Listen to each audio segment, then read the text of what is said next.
চালক বলবো না, পাইলট। একজন নারীকে আমি সেফলি গন্তব্যস্থলে পৌঁছায় দেওয়া এবং ফেরত যে নিয়ে আসার একটা ব্যাপার। এলার পাইলট হিসেবে এখানে তো কোনো ছেলেদের কোনো অপশন নাই, মেয়েরা খুব নিরাপদে আর কি মানে যাত্রা করতে পারে। হ্যালো এভরিওয়ান, আমি সজীব। ভাই রে ভাই, বাংলাদেশে নাকি বিআরটিসি বাস চালাইলেই পাইলট হয়ে যায়। এইটাও সম্ভব?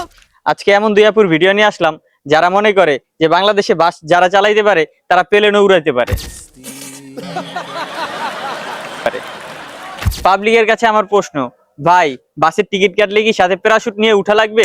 ও মা, মনে হচ্ছে তুমি সদ্য নবজাত শিশু, কিছুই বুঝো না, কিছুই জানো না। যদি আপু হঠাৎ করে মোড় নেওয়ার সময় মনে করে যে আকাশে উঠতেছে, তখন আপনার কি হবে? এ তো দেখতেছি পুরাই মেন্টাল কেস রে। চালক বলবো না, পাইলট। মহিলা বাস সার্ভিসের দোতলার পাইলট হিসেবে আমি নিজেকে গর্বিত মনে করছি যে একটি চ্যালেঞ্জিং কাজে এবং যে জায়গাতে পুরুষই সাহস পায় না, সেই জায়গাতে আমি একজন নারী হয়ে আমি আমার শ্রম মেধা দিয়ে আমি আমার এই জায়গাতে আসতে পেরেছি এবং বাংলাদেশের সর্বপ্রথম নারী মহিলা চালক হিসেবে যে ইতিহাস রচনা হচ্ছে তার সূচনা আমরা। প্রথম আপু বলল উনি নাকি পুরুষদের থেকে বেশি সাহসী, তাই উনি দোতলা বাসের পাইলট। এখন পাবলিকের কাছে প্রশ্ন, ভাই পুরুষ কি বাসের স্টিয়ারিং ধরতে ভয় পায়, নাকি আপুর বাস চালানো দেখে তারা রাস্তায় নামতেই ভয় পায়?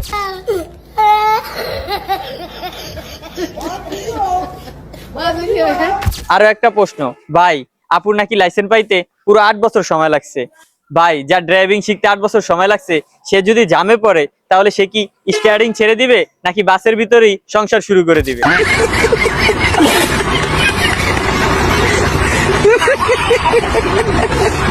চালানোর আগে আমি প্রাইভেট কার প্রশিক্ষণ দিয়েছি।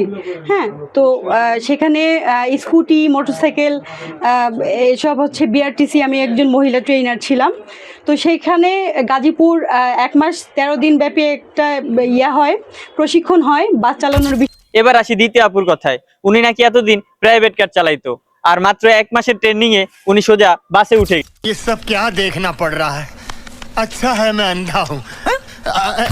এখন পাবলিকের কাছে প্রশ্ন, ভাই যে আপু আগে প্রাইভেট কার দিয়ে ফুটপাতে ধাক্কা দিত, এখন যদি সে বাস নিয়ে নামে তাহলে ফুটপাতের ভাইদেরকে আগে সতর্ক করে দেওয়া উচিত না? নিঃসন্দেহে তুই ঠিক কথা বলেছিস। আমার আরেকটা প্রশ্ন, যখন হঠাৎ করে বাস ব্রেক মারবে তখন কি পিছনের যাত্রীরা বাসের ড্রাইভারের উপর এসে পড়বে, নাকি মনে মনে আল্লাহর নাম নেবে?